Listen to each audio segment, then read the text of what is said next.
ଜାନୁଆରୀ 1 ତାରିଖ ସକାଳ 10ଟାରୁ 2ଟା ପର୍ଯ୍ୟନ୍ତ ତଳଜଙ୍ଗ ଗ୍ରାମରେ ଗୁରୁକୃପା ଶିକ୍ଷା କେନ୍ଦ୍ର ତଳଜଙ୍ଗର ଆଚାର୍ଯ୍ୟ ରଜନୀକାନ୍ତ ମହାଜେ ଶ୍ରୀଯୁକ୍ତ ଭରତ ସେନାପତିଙ୍କ ନେତୃତ୍ୱରେ ନିଶାମୁକ୍ତ ସମାଜ ଓ ଜୀବ ହତ୍ୟା ବିରୋଧରେ ଅଭିଯାନର ପ୍ରୋଗ୍ରାମ ଆୟୋଜିତ କରାଯାଇଥିଲା, ଯେଉଁଥିରେ ତଳଜଙ୍ଗ ପଞ୍ଚାୟତର ସରପଞ୍ଚ ପ୍ରତିନିଧି, 4 ସହର କମିଟି ସଦସ୍ୟ, ସମସ୍ତ ସମାଜସେବୀ ଯୁବକ ଭାଇମାନେ ନିଶାମୁକ୍ତ ଅଧିକାର ଗୁରୁକୃପା ଶିକ୍ଷା କେନ୍ଦ୍ରର 30 ଜଣ ସଦସ୍ୟ ଓ ଗୁରୁକୃପା ଶିକ୍ଷା କେନ୍ଦ୍ର ତଳଜଙ୍ଗର 50 ଜଣ ଛାତ୍ରଛାତ୍ରୀ ଭାଗ ନେଇଥିଲେ, ଯାହାକି ସମସ୍ତ पोस्टर और माइक माध्यम पदयात्रा करी चारि साहिरे बुली तळजंगर समस्त गुरुजन युवक भाई मानकु निशामुक्त समाज गठन करबा और जीव हत्या न करिबा पई समस्तकु सचेतन कराइथिले। ताहा सहित नूतन वर्ष रे तळजंग ग्राम किपरि निशामुक्त ग्राम हेबो बोली प्रतिज्ञा नेबा सह आगामी दिन रे तळजंग ग्रामर जेउ भाई माने निशारे लिप्त अछंती और जेउ भाई माने तांकु सहयोग करचंती तांकु विनतीर सह अनुरोध कले भलो स्रोत को आसीबा पई नूतन वर्ष रे अनुरोध कले।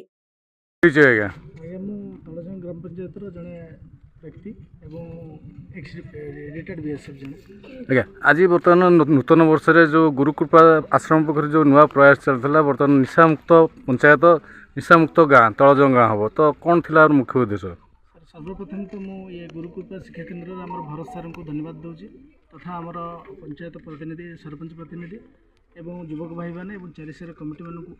व्यक्तिगत भाव मु स्वागत करुँच कहीं ये प्रोग्राम बहुत आगुरी हबार था कहीं आज पर्यंत ये प्रोग्राम न होकरी यदि आगुरी होता प्रायतः आम ग्राम जो युवक भाई मैंने किसी निशाग्रस्त अच्छा ये हो पार था।